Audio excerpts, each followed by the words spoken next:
Fala galera, belezinha? Eu sou o Fábio e eu tô de volta depois de trazer pra vocês, a história por trás da maior rivalidade de um estado meio que esquecido aqui do Sudeste, que é o Espírito Santo, quando eu contei a história do grande clássico dos gigantes, entre Desportiva Ferroviária e o Rio Branco, que se você quiser saber um pouco mais é só clicar aqui em cima. Afinal, essa é a série dos clássicos pelo mundo que agora volta ao solo europeu, mais especificamente na Espanha.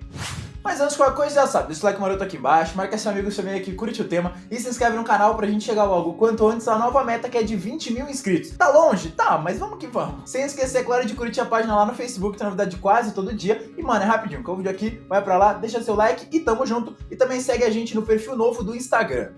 Porque hoje é dia de falar sobre um duelo entre dois clubes que estão separados por apenas 56 quilômetros e que possuem uma certa relação amigável, até pelo pouco número de embates dentro de campo por estarem na maioria das vezes em divisões diferentes, mas que começaram a ter uma relação um pouco mais conflituosa de 97 pra cá, quando o bilionário Fernando Roig não conseguiu suceder o seu irmão Paco, que era dono de um deles, e acabou investindo justamente no grande rival que passou então a brigar pelo domínio da região. Trata-se do charmoso derby da comunidade valenciana entre as equipes do Valência e do Villarreal.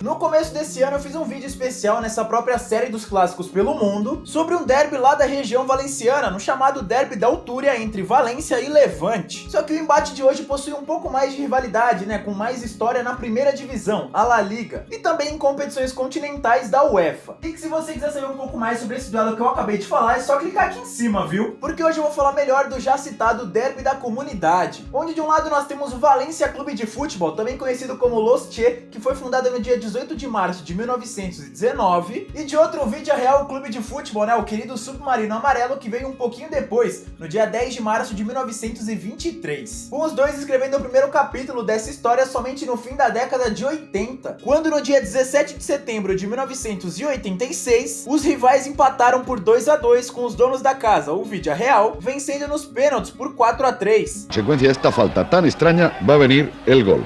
Gol de Honorio. Después del centro. Ahí está. Y aquí está Arroyo fallando el definitivo penalti. Continuaba, pues... Já que o jogo era válido por nada menos que um mata-mata da Copa do Rei. Ou melhor, só mata, porque era confronto único, que foi disputado na antiga casa do Submarino Amarelo, o El Madrigal. Na sequência, o clube ainda passou pelo Gandia, também na marca da Cal, e pelo Salamanca, agora vencendo no tempo normal, caindo na quarta fase para a Real Sociedad, que foi a grande campeã do torneio. O troco do Valência nessa competição viria somente no início da década de 90, antes da rivalidade realmente explodir. E olha que foi com juros e correções. Agora nas quartas de final da competição, vencendo por 2-1 fora de casa e fazendo a maior goleada dessa história no jogo da volta. El 3-0 minuts abans del descans. Juan Sánchez i el rebuig final per Arroyo, que enfonsa la pilota en les malles. No estádio Mestalla, vencendo por nada menos que 6-0. I al minut 79, el 5-0. Arroyo, Aspentes i Rodolons marcava el segon gol en el seu compte particular. I el sexт i últim que va tancar la plaça va arribar al minut 87.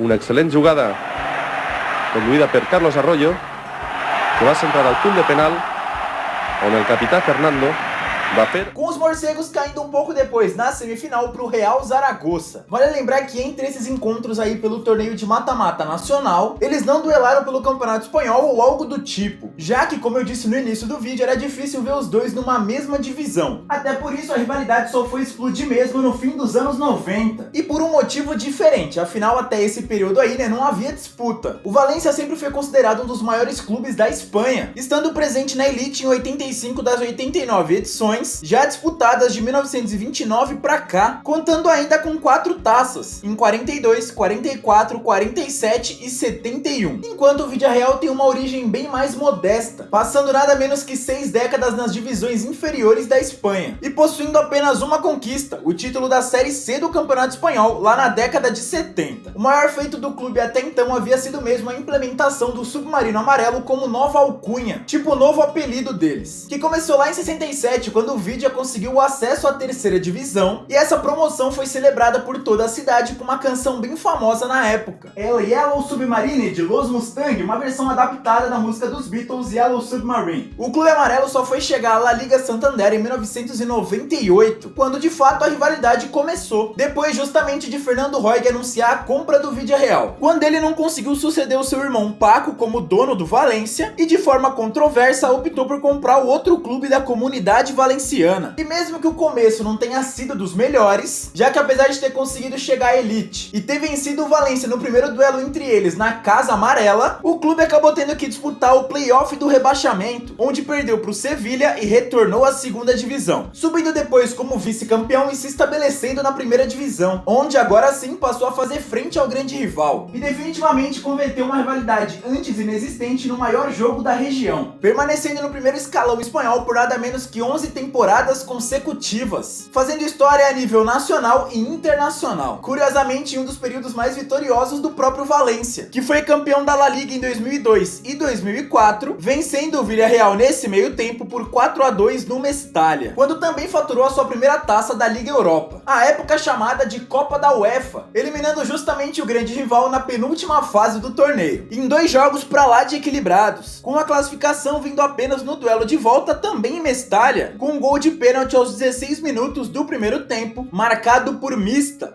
Ha pitado penalti por la caída de Mista. Belletti se ha quedado con esa cara, protesta Coloccini, protestan los jugadores. En la Copa de la UEFA y en la Liga Mista, gol. Ha marcado Mista el primer gol del partido.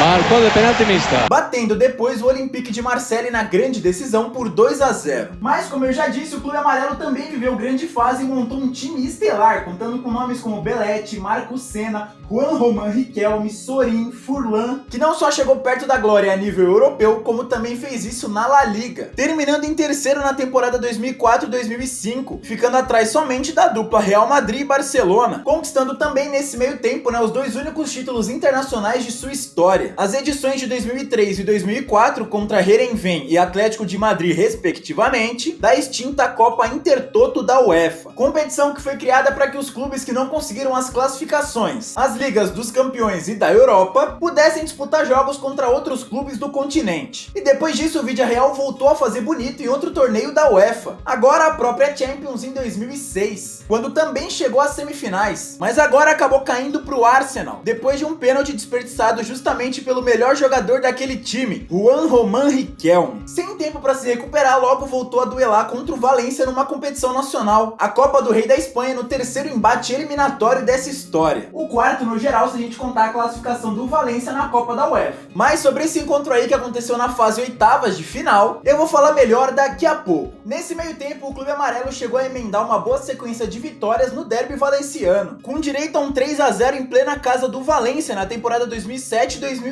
que viu o Submarino repetir o placar diante de seus torcedores e quase ser campeão da La Liga. Oudspeler van onder meer Manchester United. En Villarreal gaat vrolijk door in de tweede helft. Valencia wordt vernederd in het eigen stadion. Cazorla met de 0-3. Ficando atrás apenas do Real Madrid, que foi o grande vencedor daquela temporada. Mesmo ano em que o Valência também conquistou mais uma taça da Copa do Rei. Mas ó, se engana quem pensa que o Villarreal parou por aí, viu? Mesmo com alguns altos e baixos na competição nacional, o clube marcou presença em mais uma semi da Liga Europa, na temporada 2010-2011, caindo agora para o Porto, que também foi o grande campeão, e reencontrou o Valência na Copa Nacional, deixando o embate agora totalmente empatado. Mas sobre isso eu também vou falar melhor daqui a pouco. Mas como todo sucesso tem seu preço, em 2011 e 2012 essa conta chegou pro Villarreal, que atolado em dívidas acabou sendo rebaixado à La Liga Smart Bank, enquanto o Valência continuava brigando lá no topo. Pouco antes, no entanto, um clássico já deixou meio que evidente essa situação que as duas equipes viviam. Mostrou mesmo a disparidade que os dois clubes tinham, quando em 2011 o Valência massacrou o Villarreal, fazendo a segunda maior goleada dessa história, a primeira depois de a rivalidade ter estourado. Here's Pablo Hernandez. He's got round the back of them again. He pulls the ball back. It's 3-0. It's Ever Banega. It looked as if there were going to be more goals. Well, metendo nada menos que 5-0 em casa, no Mestalla. Ever Banega runs into trouble, but Topper has it now, and there's space for Soldado. This has to be his second goal. It is, and it's Valencia's fifth. And Soldado could have scored 4 tonight. He got 4 last weekend against Getafe. Mas nada como um ano após o outro, né? Já que depois de subir novamente como vice-campeão, o Villarreal deu o troco nessa goleada aí, metendo agora 4-1 dentro de casa e ampliando o tabu de não perder pro grande rival diante de seus torcedores para nada menos que 7 temporadas. Del córner llegaría el 3-0.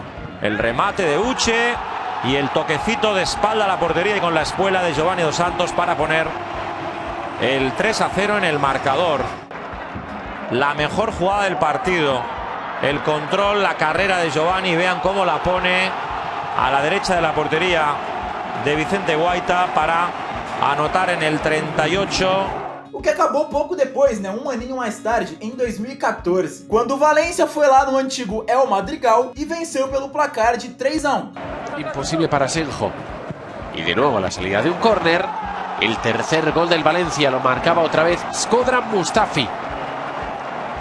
Só que foi justamente depois desse clássico aí que as coisas mudaram. Onde enquanto o maior clube da região passou alguns anos no ostracismo, o lado amarelo festejou. Com o Villarreal chegando a ficar 2 temporadas invicto no derby, entre 2015 e 2018, perdendo apenas uma vez nesse meio tempo, voltando a meter 3 gols do estádio Mestalla, quando emendou 3 vitórias seguidas como visitante.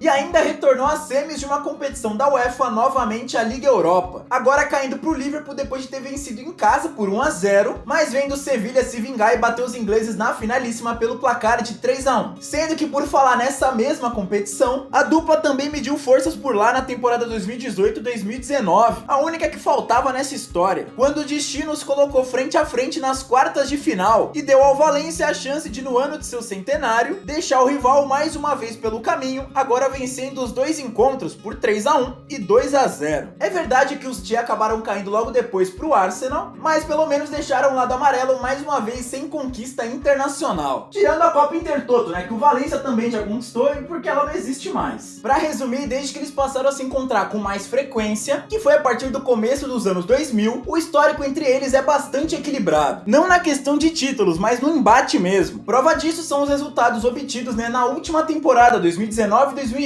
onde enquanto no primeiro turno o Valencia, dono da casa, venceu por 2-1, no retorno o Villarreal fez 2-0, já em um duelo sem torcida por conta da pandemia. E foi justamente o lado amarelo quem terminou à frente, na 5ª colocação, enfim retornando à Liga Europa. E para voltar a fazer história na competição, a equipe conta com 2 reforços que pularam o muro, né, Francis Coquelin e Dani Parejo, que estavam no Valencia, que foi apenas o 9º colocado da La Liga, refletindo bem o atual momento que vive o clube, que tá sob nova gestão, né, desde 2014, quando o magnata de Singapura Peter Lim comprou as ações dos Che, o que foi muito bom, né, no início dessa relação, como vocês puderam ver ao longo do vídeo com algumas conquistas, dentre elas o título do ano passado na Copa do Rei sobre o Barcelona, mas que viu as coisas desandarem na atual temporada, principalmente com ações autoritárias por parte desse magnata, com o Valencia se encontrando atualmente sem diretor-geral e nem diretor esportivo. Enfim, a crise por lá não parece que tá perto de acabar, viu? Por isso agora eu quero saber de você, quem vai se dar melhor na próxima temporada 2020-2021, que vai começar em setembro? Deixa sua resposta aqui nos comentários. Ah, e fala também se enfim o Villarreal, né, o submarino amarelo, vai beliscar uma conquista europeia. Porque agora chegou aquela hora bacana da gente saber quem leva a melhor sobre quem. E para começar, vamos aos títulos. A vantagem é de Los Che, que levam a melhor tanto no âmbito nacional, com 6-0 na La Liga, né, o campeonato espanhol, 8-0 na Copa do Rei, 1-0 na Supercopa da Espanha e 2-0 na Série B do espanhol, perdendo apenas na 3ª divisão. E depois são soberanos também a nível internacional, com 1-0 na Liga Europa, 1-0 na Recopa Europeia, 2-0 na Supercopa da UEFA e 2-0 na extinta Taça das Cidades. E aí perdendo na também extinta Copa Intertoto da UEFA. Já quando o assunto é histórico de confrontos, aí a vantagem continua com as mesmas cores, só que agora de forma bem mais equilibrada. Já que no total são 51 partidas entre eles, com 22 vitórias do Valencia, 18 vitórias do Villarreal, além de 11 empates. E dentre todos esses duelos, é claro que existem aqueles mais marcantes, certo? E para hoje decidi pegar os 2 últimos embates pela Copa do Rei da Espanha, em duelos de mata-mata nas 8avas de final, que serviram de certa forma para fazer com que a rivalidade rivalidade entre eles, né, se mantivesse em alta, já na fase atual do clássico em que eles se encontram com mais regularidade. Então, sem enrolar mais, vamos a eles.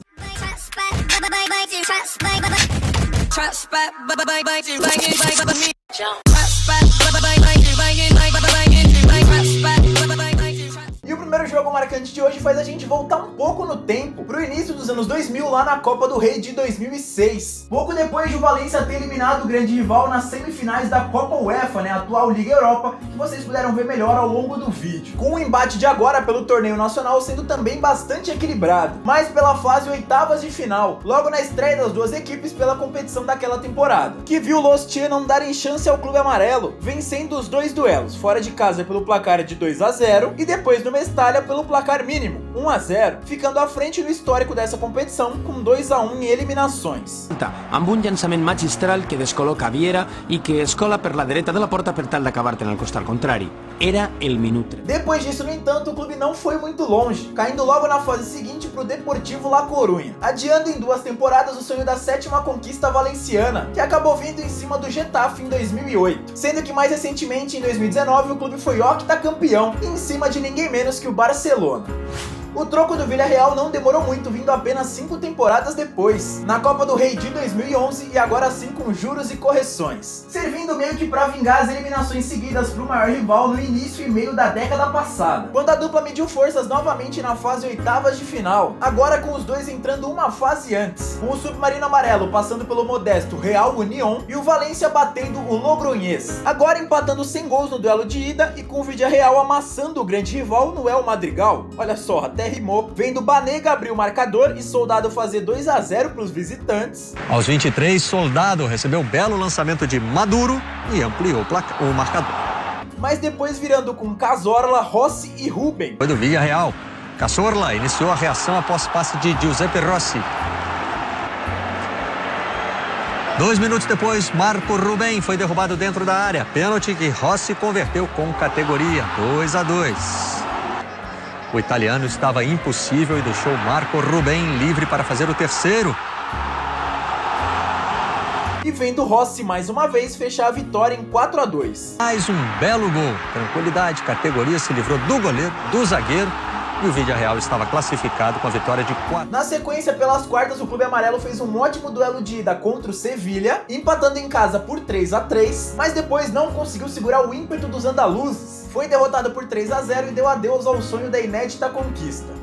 Bom, galera, por hoje é isso, espero que vocês tenham gostado, com som de moto, tendo racha, sei lá o que tá tendo aqui, mas tem moto pra cacete na rua, mas enfim, mais um clássico europeu aí pra vocês, mais especificamente da Espanha, né, da La Liga, e que se você quiser saber mais sobre clássicos espanhóis, ou enfim, outros países, é só deixar a sugestão de tema aqui nos comentários, que eu leio todos, eu posso não estar fazendo agora e tal, não fica chateado não, que eu tô lendo todos que vocês colocam e tô anotando bonitinho pra ir fazendo todo domingo. Mas enfim, como é de praxe no final, vou deixar a playlist dos clássicos pelo mundo, pra você assistir aí todas as rivalidades que eu já fiz até agora, nacional, internacional, como foi o caso dessa, e também entre seleções. Beleza? É nóis, não vou me alongar muito não. Quarta-feira tem capítulo novo da série do Futebol em Crise, né? Onde eu conto história de clubes tradicionais que não vivem um bom momento. E ó, vai ser clube brasileiro, fechado? Então é nóis, tamo junto, se inscreve no canal, divulga pros seus amigos e continua em casa.